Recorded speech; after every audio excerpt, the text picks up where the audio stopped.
The views and opinions expressed on From the Mouths of Madness are that of the panel and not of the Geeks Under the Influence Network or their sponsors. Listeners, beware.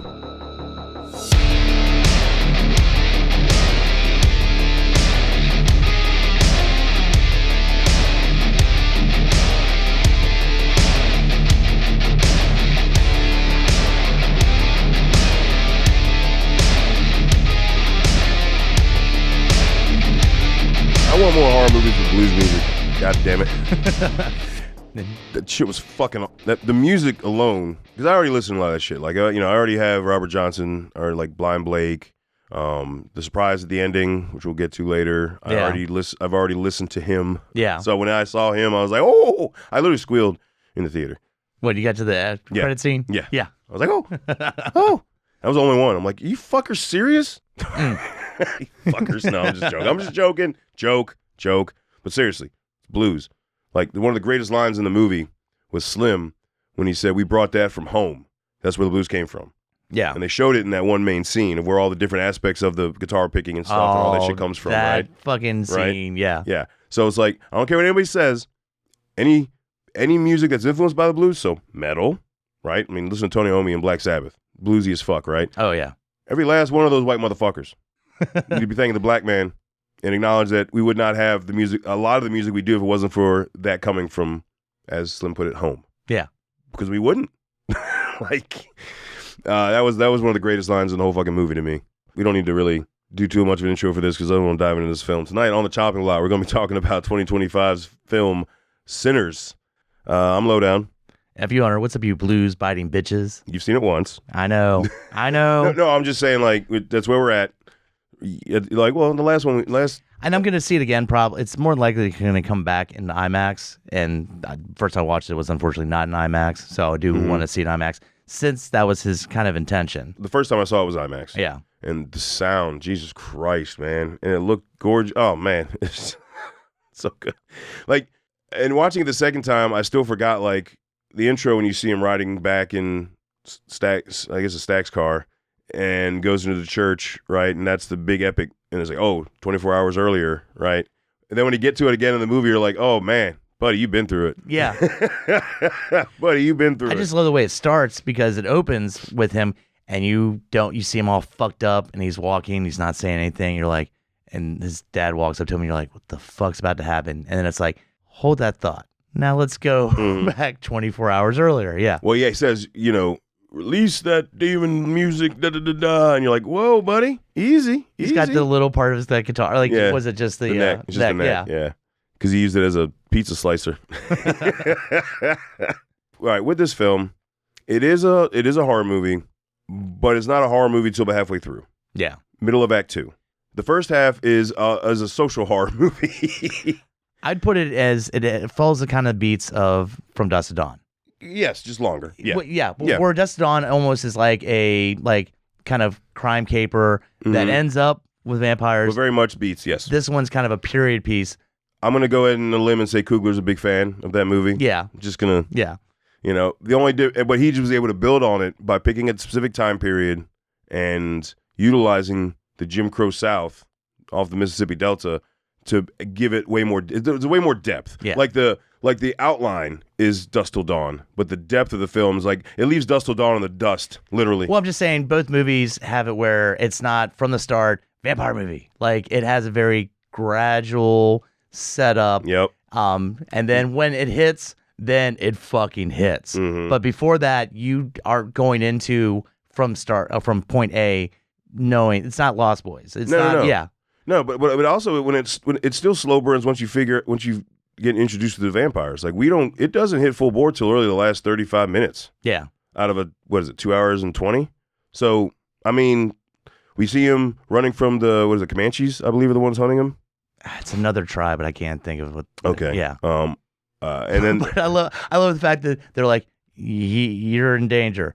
And the other guy's like, it's getting dark. He's like, you're in danger. I'm the fuck out. Yeah, pretty much. He's pretty much like, I would help you, but I'm fucking smart. Exactly. I got a horse. I'm getting the fuck out of here. Yeah. I told you. All right. Yeah. Technically, you were warned. All right. Yep. And then we get the reveal of a vampire. So that reveals really early, and that whole scene when they first show up to the juke joint was awesome. When they're like, was it eat that Robin clean? Yeah. Like, they were playing some just stanky, sweaty blues in there, and then we come out of that, you just got pick poor Robin clean. Yeah. And they're all head bobbing back and forth and everything. It's fucking hilarious. But Stack's like, man, that's kind of good. Oh man, but the first chunk of that movie, like, they're literally picking motherfuckers out of the field, dude, to come work that motherfucker. Yeah. Like, they're picking Slim out of the train station, bumming for playing music. And then you got the doorman. What did they call him? What was his name? Cornbread. Cornbread. Oh, Cornbread. I was like, it was a cornbread. Cornbread. Yep. Pick him out the field straight up. And our main character, he got done working in the field that morning. Which, by the way, I don't know if you looked. The songs are on like streaming services. Like that's him. Oh, really? And that's the main chick too. That's awesome. Because they're on YouTube, there's a live performance of them doing the song. That song he did where they did the whole reveal of the different tribes and the different eras of black music. Because they go into that scene, they go into DJs. Oh, dude, when that scene happens and they're like, let's bring in all that, it's so fucking badass. Yeah, like, but all to say, like, that song, that's the song that's on at least Spotify and on YouTube. And there's a live performance. So, like, I guess in the car when he plays something for Stack, I guess that face was definitely warranted. When he turned around, he was like, "What? Woo! What was that?" Yeah, it's so good. The music is so fucking good, dude. I just love that they established these Smoke and Stack, just badass motherfuckers rolling back up, and they have a level of respect that everybody's like, "Oh shit! Oh it's you? I didn't mean that." Like, instant apologies. Yep. But when is it? I guess Smoke that goes into town with the truck full of supplies for the juke joint. Oh yeah, and he shoots that dude in the ass. Oh man. Yeah, and just rolls in, and instantly people are like, "Oh shit!" Yeah. And there's a shot where he goes to the store, and then the wife goes, and the daughter goes, a tracking shot about the sign. Yeah, yeah. But that tracking shot of just following her over across the street to the other side, it was like just little tricks like that. I just was like blown away with how amazing there was a point it to that scene. Yeah. They have one side of the town. Yes. And then the other side of the town. This is Jim Crow South. Yeah. Segregation. Yeah. And you literally, that's how it was. Split down the street, white side, black side. I'm like, I couldn't imagine living in that shit, man. That's insane. And you can see the differences in the quality of the stores. Yeah. No fault to the black people, but like the money was on the other side of the street. Exactly. Fuck. But one thing it did show is even showed that, black people didn't care, who they were stealing from. They were stealing from their own. You're trying to steal out of that truck, and that's why they got shot in the ass. But it's fucked up. You deserved it. Why are you going to steal from each other? We should be helping each other. Well, I love that Smoke's like, I can't just let you walk away. Like, I know I can't let someone walk away saying they almost robbed the smokestack bus. Right in the fucking leg. What did they do? He's like, clean him up. And then he's like, get up. You motherfucker was shot in the leg. How you going to get up? But I love that they come back from pretty much working with Capone. Chicago, yeah. Yeah.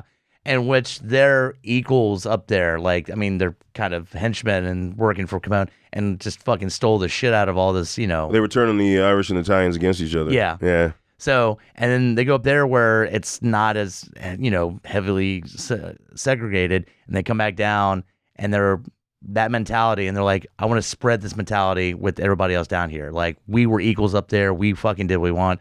We're coming down here. We're going to open our own fucking club. We're going to do this. Almost like we've experienced where you don't have to be on one side of the street. Yeah.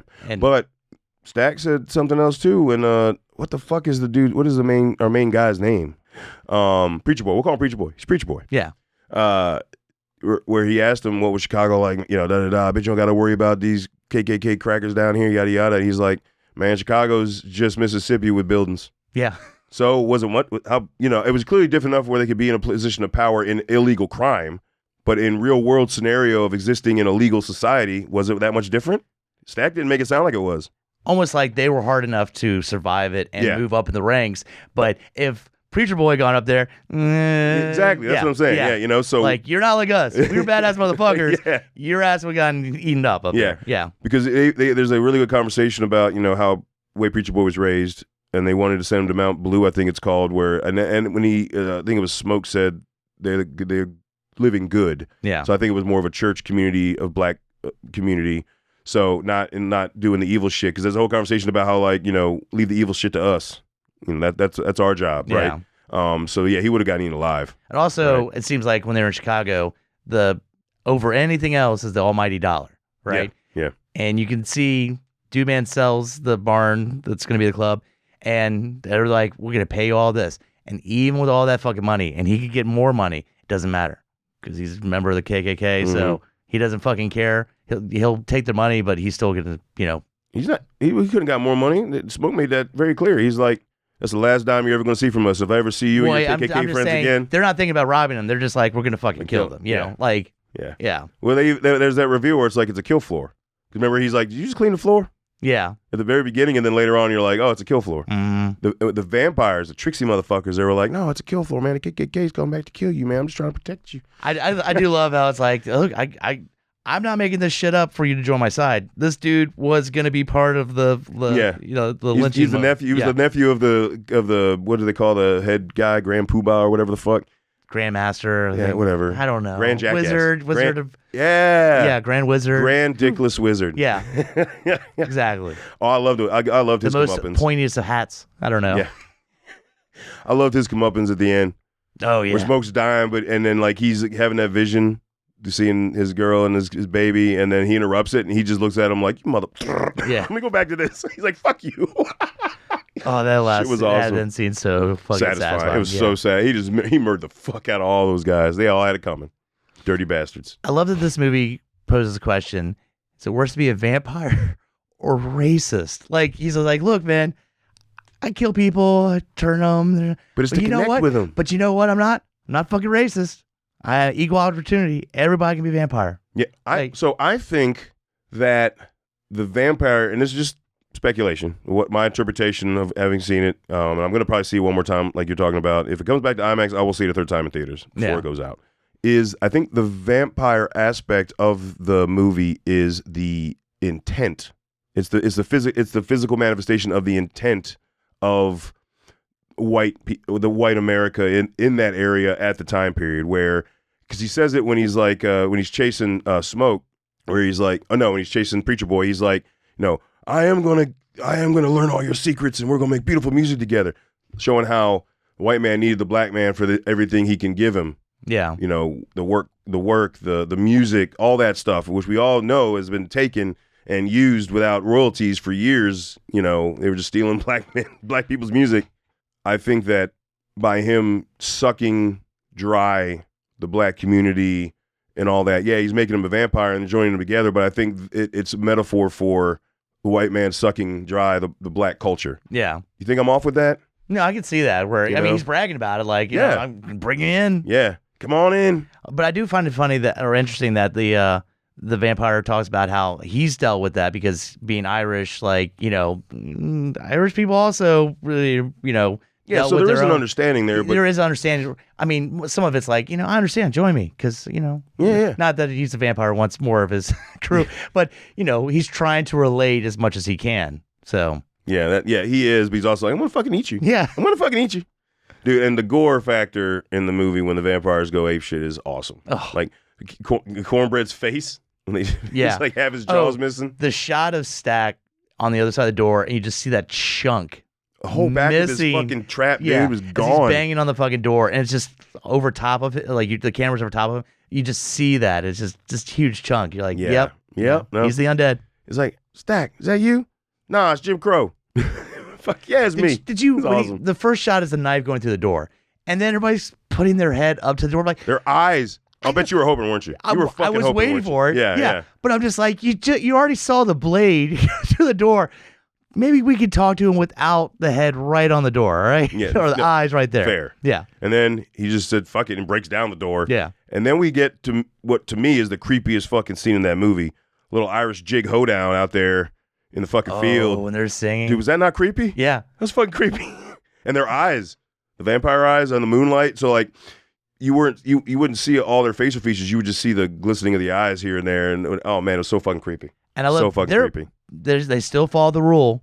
You gotta invite them in. Gotta invite them in. Yep. And I love that. So our survivors are in there, and they're fucking a la Lost Boys, making their fucking weapons ready to go, but they're safe. Yeah. And the head vampire's like, well, fuck, man. Like, what can I do? I just got to poke one of them. I got to poke one of them. And she used the husband. He used the husband. And he uses the husband. It's like, we're just going to go into town and Kill your daughter. our daughter's going to be turned. And like just sets the woman off enough for her to be like, fucking come here. She, like, it just like, remember, he sends the husband to her at least 2 times, I think 3 times. Yeah. Just to like get in, keep enforcing like, hey, I got the truck warmed up. Let's go. Da, da, da. And then, they threaten the daughter. And the husband's out there just threatening to kill the daughter. I just love, there's no gleaming or anything like that. We're going to kill the kid. It's just manipulation of, I'm going to get you. I'm going to make you invite us into this fucking place. Mm-hmm. Yeah. I'm fucking smarter than you. Yeah. God damn. And he did it. He did. He got it. Can we have a moment of silence for poor drunkard that... Slim? No. I'm talking about motherfucker. The bastard who got thrown out there on it. They thought it was dead. They fucking throw him out there, and then he wakes up and goes, I just had too much. Oh, and fuck. Dead. Dead. Done dead. Yeah. Eaten by cornbread. Poor guy. Yeah. But you got to feel bad for that guy. Oh, I do. Cornbread was the one that killed him. Yeah. I forget what that guy's name was. Yeah. But I'm just saying, like, you got to feel bad. Just couldn't hold his liquor. No. Yep. Remember, he got cut up earlier. That was the guy who got the blade across the face. Yeah. So he was like probably drinking to kill the pain. And then Slim. Oh. Yeah, poor Slim. That hurt. Man. That hurt a little bit. I love Slim. A little bit. Yeah. So I felt different about Slim watching it the second time. Okay. Then I agree. Like no, not Slim. Like I paid a lot more attention to. I was able to pay a lot more attention to specific dialogue from certain characters because there's a lot when you're watching it the first time. And like I have a whole different level of respect for the character Slim. I paid a lot more attention to the chain gang conversation he had. Okay, because I've only seen the one. Remember, like, when they go by the chain gang, he gets out of the car and yells something at him. Yeah. Like, keep your heads up. Don't let them get your head down. Like, he was just but he was very, like, commanding. Like, don't you fucking dare let them, da-da-da. And Preacher Boy's like, you know any of them? And he's like, all of them. And he goes in a story about something in his past. And I was like, man, fuck. 'Cause you got to think, these guys are all dealing with Jim Crow South, and they're young. Yeah. That motherfucker actually went through the... Well, didn't he pretty much was on his way out and got fucking robbed and then just kind of gave up on everything? Well, and it was somebody he was with that ended up like killing somebody and he got like attached to it. And you just realize this motherfucker's been through it. Yeah. Right. And because they bring in, they're like, why can't we just let us in? He's like, no. Yeah. No, that's how that shit starts. Yeah. We're nice to you, and then someone's getting framed, and fuck that. Yeah, because he's like, oh, we just let him in. He's gonna spend money. Yeah. And they're like, yeah, but what if he steps on someone's foot? What if he looks at someone's girl too long? Yeah. We don't need that shit. I will say, I don't think that I'll be wearing a 3-piece suit in the summer in Mississippi. Fuck, man. I was thinking about that too. God damn, that looks hot. There's commitment. Everybody's sweating. Imagine the stank. Yeah. Ooh, that's all right. I don't know if it's the heat that is contributing to the horniness in this movie. The pussy eating? Just the horniness in general. But not pussy eating's not even the worst thing. I think they mentioned pussy eating at least 5 plus times. Well, no. There's the first scene with Smoke and his girl was like, "So your body didn't forget me." You're like, "God damn!" Then she starts taking it. Yeah. And then you got Preacher Boy and what that woman's, I forget that woman, the character's name, but he's like, "Damn, at least let me clean up. I walked here." He's like, "I just want to taste you." I'm like, holy shit. And conversations prior to that about pussy. I'm just saying.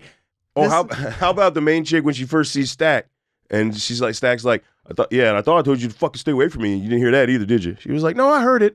But then you stuck your tongue in my coos and fucked the shit out of me. So I thought you didn't mean it. I'm like, God damn. You talking about the girl from Transformers? Yes. Yes. But dude, oh man, dude, smoke show, dude. Fuck. But the best line that summoned up the horniness in that movie was when right before she was a vampire at this point, before she snuck away to bit Stack. When she's making out, and Stack's like, "Oh, you're married. I don't do that, right?" And she's like, "You mean tell me you can rob banks and trains, but you can't steal this pussy from me for one night?" I'm like, "Oh my god!" I know this movie is so fucking horny. Yeah, it's sweaty and horny, and then there's vampires right after. Yeah. Oh, and when Preacher Boy's girl gets up there and does her song and dances, oh my god. Yeah. Yeah. But I mean, her movements, her voices, like her voice, she has an amazing voice. Yeah, she got like primal at times. By the way, that scene. The subs kick in. Yeah.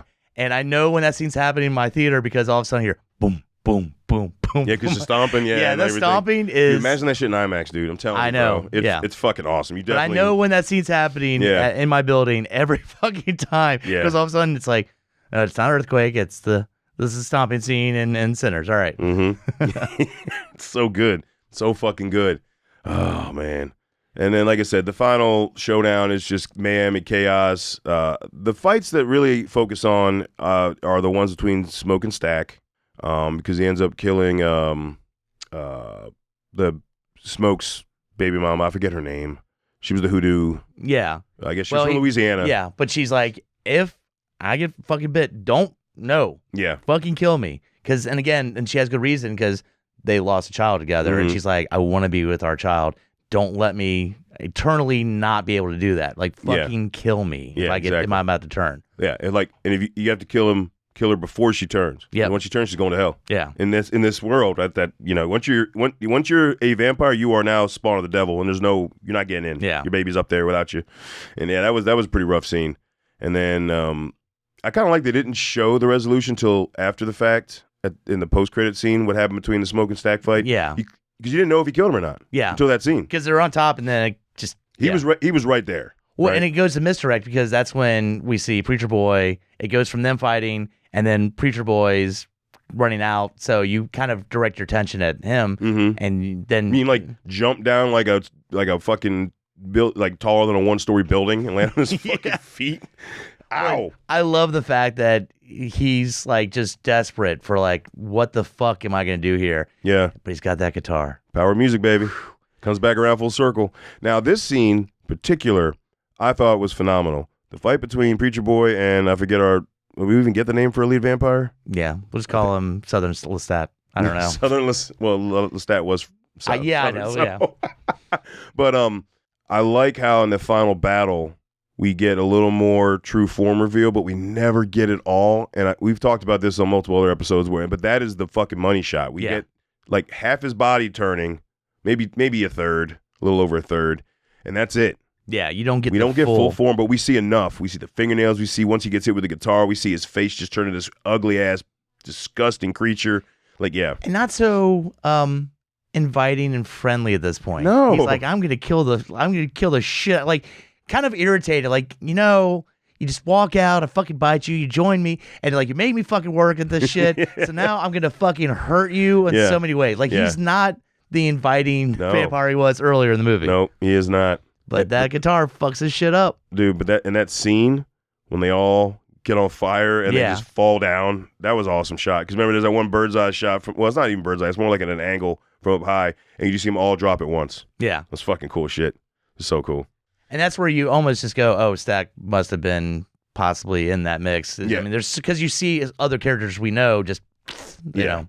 So it's not until you get to the, credits where you get the resolve of that. So we get grown up Preacher Boy.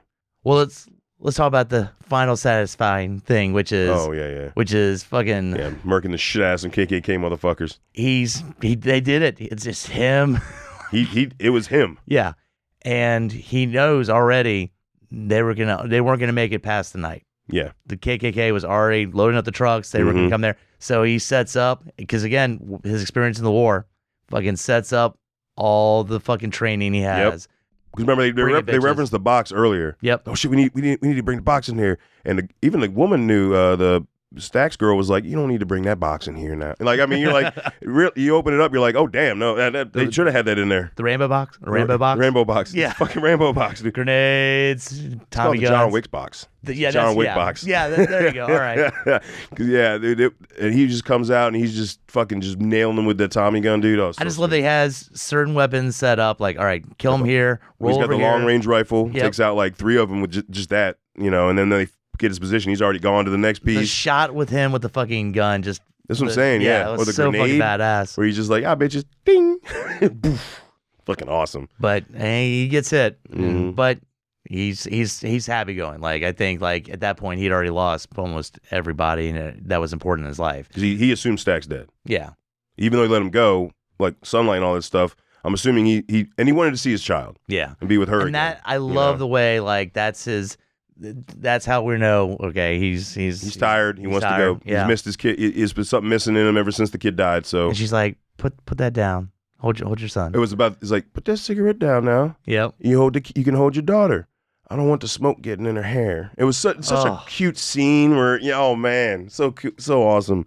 And then that pretty much ends the film. But that post-credit scene, there was so much heart in that scene that took it, again, away from like the horror aspect. They brought it back to like family-oriented again. Yeah. I mean, because I guess we're missing the part where Preacher Boy, we see the continuation of the opening scene where he's like, all we see is like, we see exactly what we saw at the beginning of the movie, and then we just see him driving away with the guitar neck. I'm like, okay, well, he chose music. Yeah. And we learned it after the post or mid-credit scene where literally there he is. And who? Oh, we got one of the most amazing blues guitar players, fucking Buddy Guy. Fucking Buddy Guy. I convince him, buddy, can we put vampire scratch marks on your face? Just so, and he's like, I'm cool with it. You know what I mean? That's so good. That's so fucking badass. And I love the conversation that they have where, Stack, and the girl have been living, life, however, through all this, through the decades, and there's no ill will, right? There's no nothing. When they roll in, and she looks like a fucking fly girl from In Living Color. Yep. And he looks like fucking he was a Naughty by Nature or some shit. Or Bill Biv DeVoe. Yeah, right. He's got the fucking cross-color sweater, the stack ring, the fucking the box fade. cut, the box fade, the box cut fade, dude, so good. But when he sits down, he's talking about, he was like, we got every one of your albums. I don't, it's good, but I don't really care much for the electric shit. I like that reel.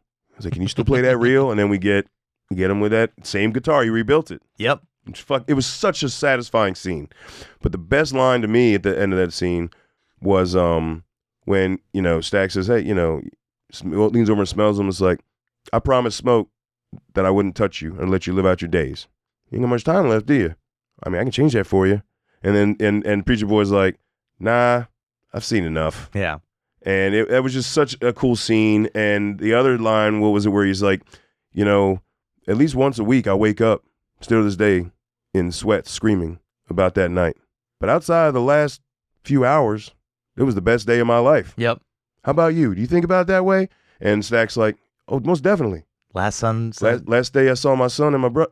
It was like the last day I saw the son and my brother. Yeah. And I'm like, that's so, right? Oh, man. Come on, man. It hits Come you. on, man. It hits you right there, man. Don't fuck with me like that, dude. What are you doing? Who's cutting onions? These are vampires. I'm not supposed to fucking care about. Like, it hits you right there. Oh, it's so good. And then the post was just him doing This Little Light of Mine. But again, that scene shows you it's him singing. Yeah. It's just him and a guitar. Just like in the car, right? Yeah. Man. All right. Please go to GeoPodcast.com. Check out all the other shows on the network. Also go to our links page. Check out our links to both TeePublic and Etsy. Tons of merch there. Check it out. We got tons of designs. Good time. TeePublic always does sales. So just sign up for text codes. They'll let you know like every 4 days when a new sale happens. Also go to lowdownbrown.gui@gmail.com. And so what you think about Sinners? Did you love it? Did you not go see it in theaters because you're doing something wrong? And are you waiting for it to come back to IMAX to watch it? Yeah, like we are. Like I'm ready to throw more fucking money at this thing. So definitely hit us up. Let us know your thoughts. And okay, it survives the fucking chopping block. Yeah, obviously, yeah, clearly, like that. As of now, in May, we're in the first week of May when this is being recorded. It is my favorite horror film this year. Wow. So far. Yeah. I got a lot more coming out later. But like, dude, the overall experience of that movie is phenomenal. Yeah. I mean, I don't know if I could disagree with that. It's so fucking good. And again, you have to really get to a point where I'm like, all right, I need to see this. Like, I need to see this again in theaters. Because most of the time, like, there's a couple I'm like, I might check it again. But most of the time, it's one and done. All right, I'll see it again in streaming. Like, yeah, this one I'd like to see again because it's almost an experience watching this shit. It is. No, that's both times I've watched it. It's been an experience. It's like it's a fairly long movie, but it never loses my attention. And I gotta give props because so rare these days do we have, because of such a small window for movies. You don't have word of mouth movies anymore. Fuck no. And this movie is almost the strongest word of mouth movie. Ready for this? 14 years. The second weekend, it only went down 4% from first weekend. Yeah. The last movie to do that, Avatar.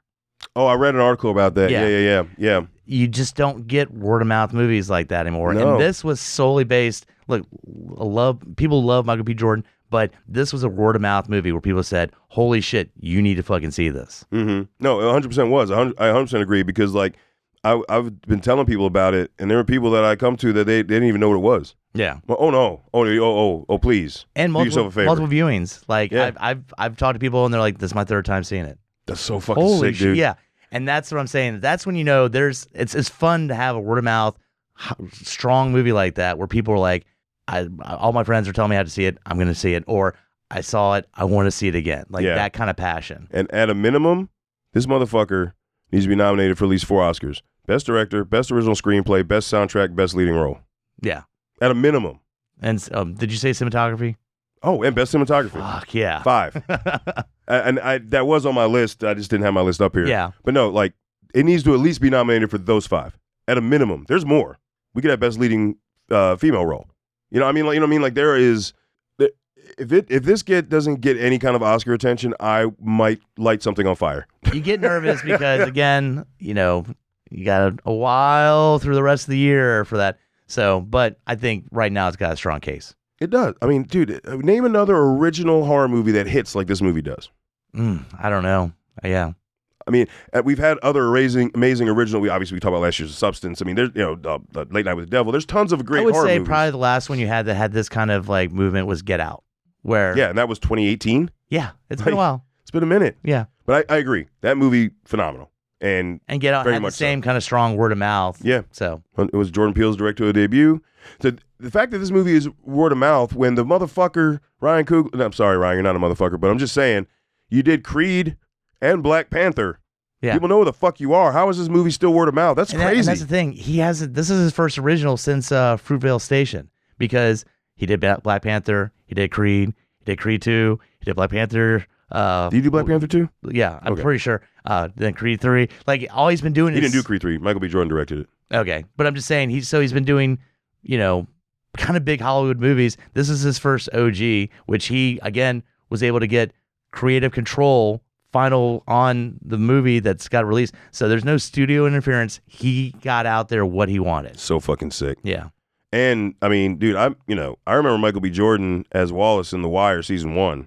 And he was like 16, I think. Do you remember him in the Chronicle? Remember that? Yes. Well, Yeah. that was his first big major film debut. And like, what was it, 05? Yeah, but that's still Yeah. like handy cam. 20 years ago. Yeah. It was 20 years ago. It was 05 or 06. Yeah. No, I wasn't saying it's not a good reference point. I just mean like I'm pretty sure he was under 18 It's just, in it's season weird. 1 of The Wire. But no, to now, and so he's still in his 30s, dude. Where his career goes from here should be the sky. Yeah. Dude, the acting in that, the difference he did. Like, I love Legends, but he did a better job than Tom Hardy did with Separation of the Twins, in my opinion. Oh, And I love Legends. That's a fun fucking movie. Tom Hardy crushed it, but dude, Smoke and Stack, dude. Fuck yeah. Fuck, come on, man. So fucking good. All right, we could probably go a whole hour on this episode if we wanted to, so we're gonna have to cut it here. But please go see it, and if you've already seen it, go back again because all it's gonna do is help the numbers, and it's gonna help more shit like this to get made. yep. And that's what we fucking want. I want more stuff like this, and I know it's not gonna be just as good, but I'm talking the quality that went into it. Yeah. The passion, the love that went into it. I want that. Plus more original properties. You know, we get so much some reboots and remakes and da-da-da. rehash shit. This is like exciting Again, because so it's original. yeah. Completely original. That's what I'm saying. I can think of another movie that is all like original, not even I can even feel like I can tap it into something And else. as fans of horror, it's exciting to see a horror movie gripping everybody's attention again. No, yeah, this is another example, where you can't say horror is just, blood and titties. Fuck you. This movie speaks volumes about a whole time period in American culture. So, Yep. Fuck off. All right? And until we talk to you again, embrace the madness.